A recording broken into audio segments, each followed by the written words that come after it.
Yeah, okay. Bring it in.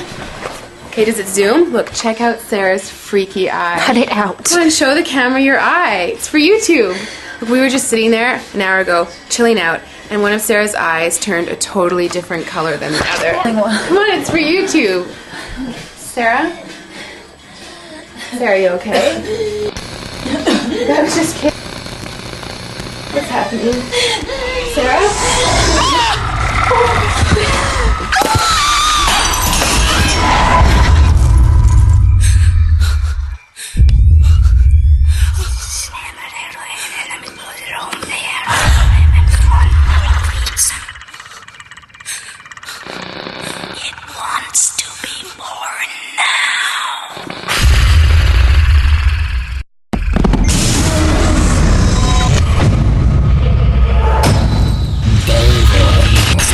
Wants to be born.